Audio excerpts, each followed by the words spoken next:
Guys, Aaron here. Back with not back with, but a video that I need some help from you guys in our Discord about. I figured if there is anyone that can help me with this, it's you guys that are a part of this retro community. For quite a while now, I have toyed with the idea of, and this also goes into part of my philosophy of, why I collect my video cards, and that is part of it was an interest in experiencing them, seeing what they were like in games, seeing what they were like in benchmarks compared to other cards in the exact system sort of thing. But as time has gone on and the less and less I've been able to unfortunately do my retro content, these have sat here for a while now, and I've been getting interest in doing other things. So I very recently picked back up playing golf, and I'm feeling very passionate about it and wanting to get back into it. And for context, for those of you who have no idea, I've basically played golf ever since I was a kid. It's something that I did with my dad and had a lot of enjoyment, a lot of fun out of it. Unfortunately, through various reasons, I stopped playing for a long period of time, and that pretty much coincides with when I got into PCs and spending a lot of time indoors and all that kind of shit. And in the end, I dropped off and stopped playing for a while. I've always kept my golf clubs and had that little bit of an interest. And there's been a few times where I've gone out and played every now and then with my old housemates, and then when my father-in-law's come, he plays golf, so I've gone out with him. He's been down here while we've had our newborn, and I've been playing a little bit with him, and it's kind of reinvigorated my passion to do something for myself that's for my fitness and that gets me out of the house, that's not work or shopping or dropping my son off at daycare. Like, I don't do much outside the house apart from that, except when I go out and with my wife and things like that. So I don't have something that's mine that I do outside the house, And I've missed playing golf. I didn't know I missed it until I really got stuck in and started playing it again and feeling what my clubs were like and getting back into the swing of it. And, pun intended there. Anyway, the reason I'm talking about that is that it's made me reflect on my collection, and there was always a part of me that wanted to collect very specific video cards because they were either a particular flagship that was a unique version of a flagship, and that I thought would go up in value over time, or at least hold its value for a few years. And then when that era, like a GTX 580, for example, or 480, one that's in like mint condition that has never been used, might be worth something to a collector that might like to have that card, that isn't one that's been burnt to a crisp, for example. So I had a conversation the other day, very briefly, with Nathan from Pixel Pipes, and sort of bounced an idea off him that, well, I didn't really bounce an idea, I basically told him what I was going to do, but the honest truth of it is that my brain is just never settled on something like this, because there's always that part of me that goes, you have spent so many years tracking down these very specific cards and got them in the very good quality that you have, and they're working. Is now the right time to sell, and would I regret it? This is part of that is there is part of me that wants to sell them because I just see several thousands of dollars sitting here that I can very easily, that could just pay for a brand new set of golf clubs, and also several years worth of membership at my local club here that I want to join. So I kind of figured there's a few that I want to hang on to. 100% there are cards that I want to hang on to, but I have,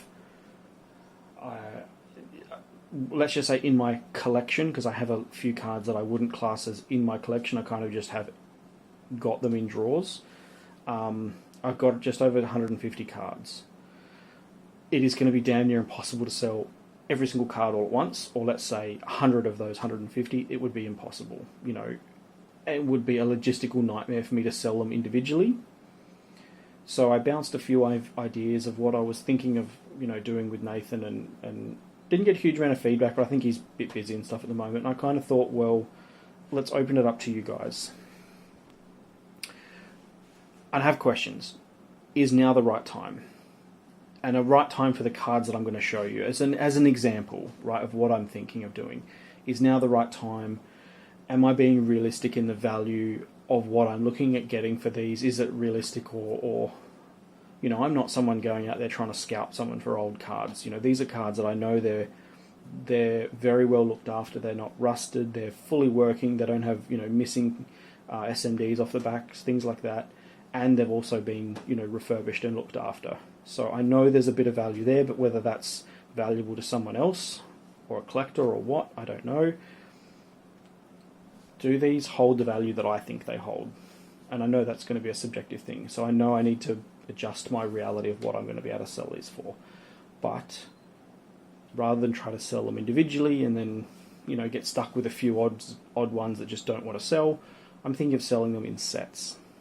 And sets that I think are not, like there's that one guy that's in Italy trying to sell his entire collection all at once, which has been like 3 years now, 4 years, and, you know, people are watching it, but he hasn't budged on the price. And there's cards in there that are desirable, right? So I kind of thought, well, let's just be realistic. Maybe we can scale down the sets that I'm looking at selling to, you know, maybe have like a limit, a value limit, so that someone that is looking at investing in a collection of GPUs, yes, they're getting a good collection, a little small collection, but they're getting a good curated collection for a really good price combined, you know.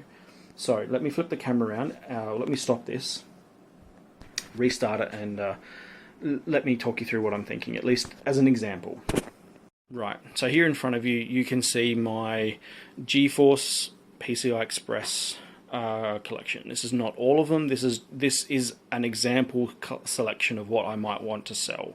Now, whether I sell this with this many cards all together, or whether I like draw a line down the middle and do, you know, oldest up to like here, and then do like the 480, 480s, 5, 680, 780, and do those together, or do like the here, so like the GTX whatever era, and then do the 8800 and lower together. Maybe I can do that sort of thing, right? I know some people might want to, you know, they might be a bit upset with that because they might just want, or have been really looking for, you know, a 580 Lightning XC 3 gig card, for example. Now, I have the original box and everything for that.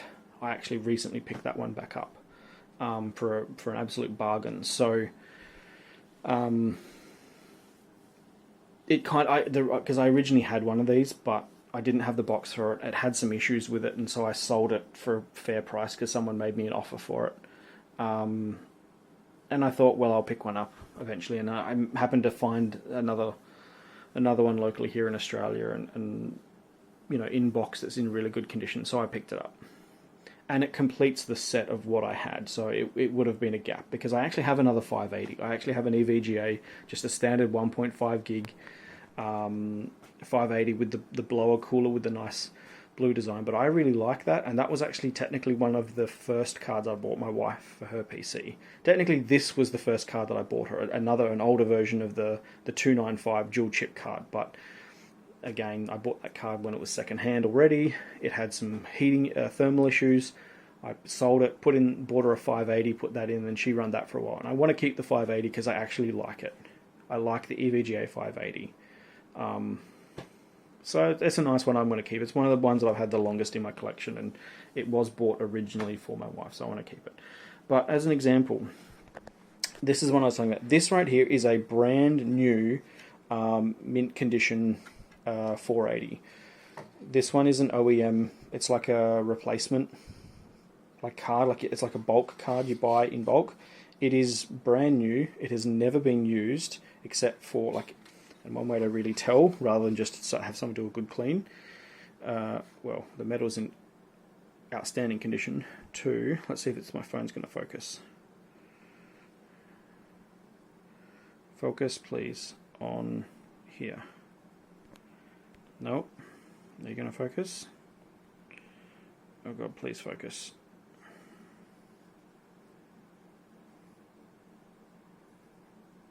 So you might be able to see apart from the few marks on that DVI port, this has literally been plugged in to test, when I first got it, and never used ever since, right?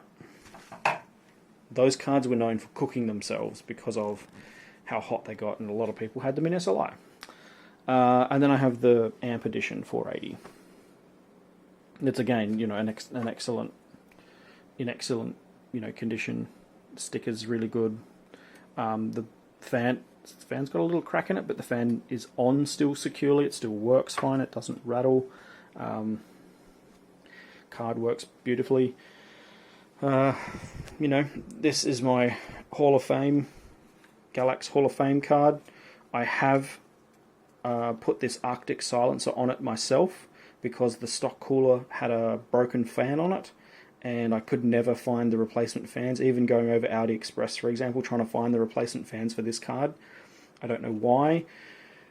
Galax decided to use, on this card only, a set of fans that they then never re-released on, and like the 770 card, for example, that was basically a glorified 680. Their Hall of Fame 770 used different fans, so it's like I can't even get the right fans for that cooler still. So I end up putting this on it, and this actually outperforms what the stock Galax one did anyway. So yeah, 780 Lightning, 280, 9800, 8800 Ultra, 8800 GTS, 7900, 7800 512, 7800 256. What am I thinking? If I was to sell all of these together in one go, do you think 600 Australian would be fair? I know, for example, some of these cards, individually might get might be 150 sort of as a chunk of that, and then some of these other cards might be a bit less than that. I know maybe these two, the 79 and 7800 512s and the 8800 Ultra, those ones might be the higher value ones here rather than these other ones. Ones like this, for example, and these were a dime a dozen. There's so many of them around. So, and again, this is probably the weakest one out of all of them, the 8800 GTS. That's only a 320 meg one, so yeah. Or do I do like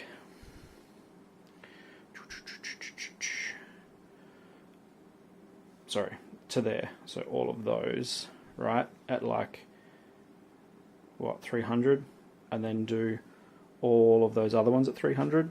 Do you think that would be a fair split? As an example, I haven't made up my mind yet whether I am going to be selling all of these. I might actually want to hang on to this one. Might want to hang on to that one. Might hang on to that. I don't know yet. As an example, do you think my logic and the value that I'm placing on what I think all of them are worth together versus kind of where I think the balance of value is worth,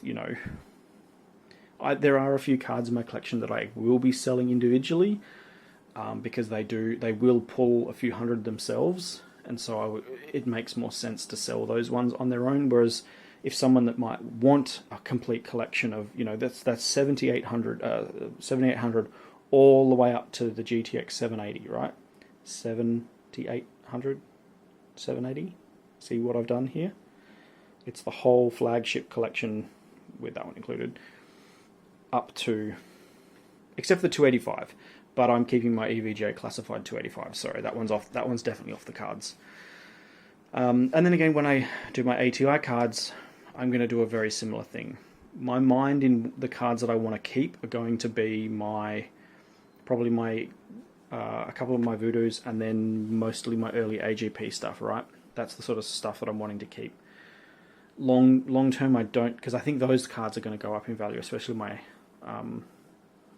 Asus GTX, my Asus TI 4600, for example. That thing's going to skyrocket at some point, given the condition that it's in. It's probably one of the finest examples in the world, apart from like a brand new in-box one. If someone's got one, it's an open box but a mint condition card, so I know that's going to pull a few hundred on its own.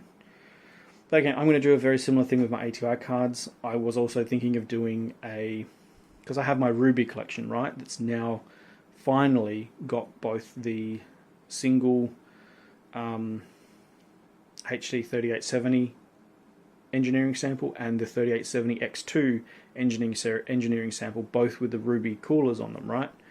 So I figured I've got a good Ruby collection that I pretty much don't, apart from a couple more that are like, yeah, the coolers kind of look cool, but the cards are not that interesting, or they're duplicates. There's not many more Ruby cards that I'm interested in getting, right? So I've kind of got them all, the ones that I wanted.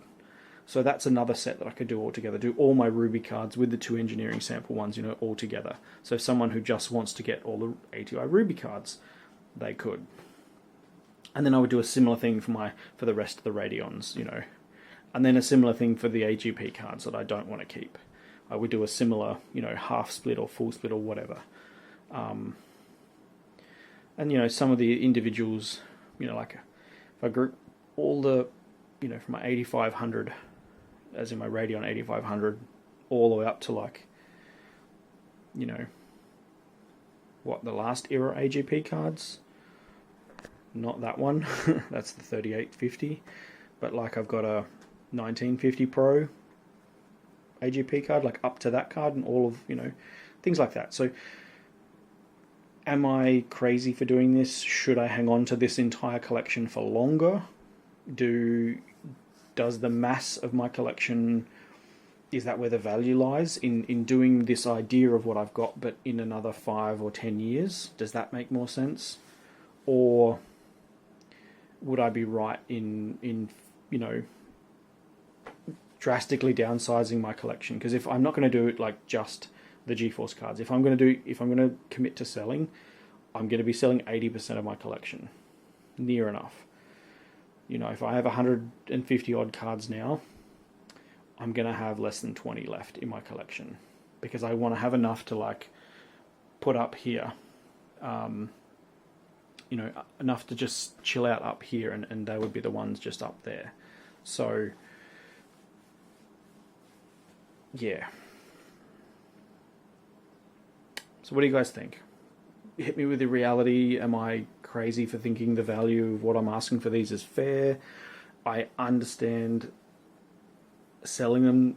If I was to sell all of these, like if someone from the community said, hey, I've got $1,000 and I would love to buy a chunk of your cards, yeah, I would bundle in as many as I could that sound reasonable for that $1,000, like that's not off. I had no problem with that. Even if it cuts like $500 off the value, I'm happy to do that. If someone's wanting to spend, $500, $600, $1,000 and buy all of them, I would ship them all. This is what I store them all in, right?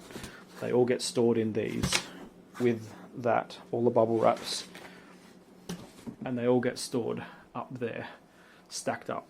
This is the rest of the collection, right? All of the rest, top to bottom, every drawer there. That's all my other cards, right? And then that's all my other. They're stacked too deep, those systems, by the way. So there's another row of systems behind there, and then all my other motherboards and test systems and stuff. That's where they all live. So they're very, very well kept. They're very well looked after. They don't collect dust anymore. They are kept securely and safely. I had to do that because my son, he was starting to show interest, and I had a few scary moments where I caught him. I left my, the child lock gate that I've got on my office, and he came running in, and he's like interested in flicking the fans, and I saw him grab a card, and I was like, run and grab him. No, don't touch that. So that's what made me put them all and do all this from my work, which is great. So, yeah, that's where I'm at. There's still part of me that's going to feel crap, but the only reason that I'm wanting to sell these is because I know I'm going to be funding my other hobby that I know I'm equally as passionate about, right? I'm technically would be buying my first brand new set of golf clubs, and they would be specific clubs to me. So I would get them measured, I would get them weighed, I would, have the drivers weighted to match my swing and all that kind of shit. So they would be my first, because the clubs that I've got, my parents bought for me when I was like 14, 15.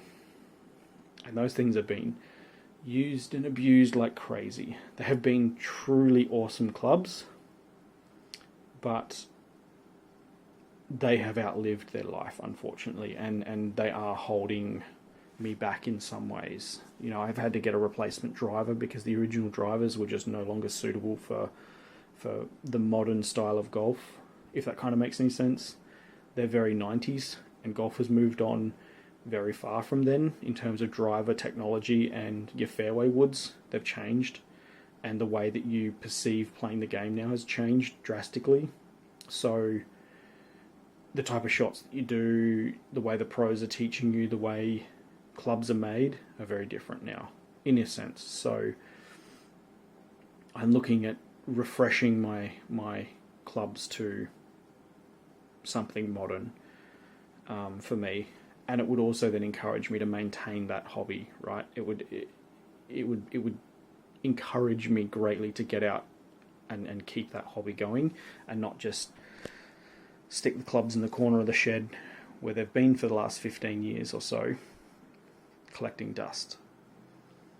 You know, I had a really good clean out of my golf bag the other day. That thing was pretty much brand new when I got given it as a kid, and like all the studs are rusted, and there's just so much deterioration in terms of the leather and the stuff that's on it that I was like, man, I wish I got to use them more than what I did. So, yeah. So look, tell me what you think. Am I crazy? Is it the right time? First of all, I don't want to sell them individually, the bulk of them. It doesn't make sense to me because the main goal of selling them is to get chunks of my hobby investment returned to me to fund another one. And I'm not going to get 50, 80, 60, whatever, like individual trips in, because also that's going to be a nightmare for eBay fees and all that kind of shit, right? And if I can avoid eBay fees and sell them to a private collector through PayPal, for example, they would all be shipped in. I've got tons of large, double thick boxes and stuff, and they would all be wrapped and, shipped in all of this. So like they would be, even for international shipping, it would be expensive. So that's also why I'm factoring in the cost of, if someone wants to buy these bulk, it's going to cost a couple of $100 to ship them over in the box and with the packaging and everything that I'm doing, right? So it kind of makes sense to group them up in like this sort of a spread, because then that's a good amount to put in a size box with all of these, rather than maybe all of this together, because that would be a huge box. And that would be like $500 in shipping on its own, right? Because of the weight of it as well. So maybe doing that does make more sense now that I think about it. Because even like putting all of those together, that's heavy as shit. That'd be $200 shipping, to the other side of the world. So yeah. So tell me what you think. Yeah. If let's just say we decide not to, or as in let's just say it's I'd be insane to do it. I'm not going to get the value for it, right? My goal with selling them all is to get about $1,500. If I can get more, that's amazing. But like the golf clubs that I'm hopefully looking at getting and upgrading to, are going to set me back about $1,500 and a few other things, to kit myself out with and stuff as well. So yeah, let's just see. Anyway, let me know what you think.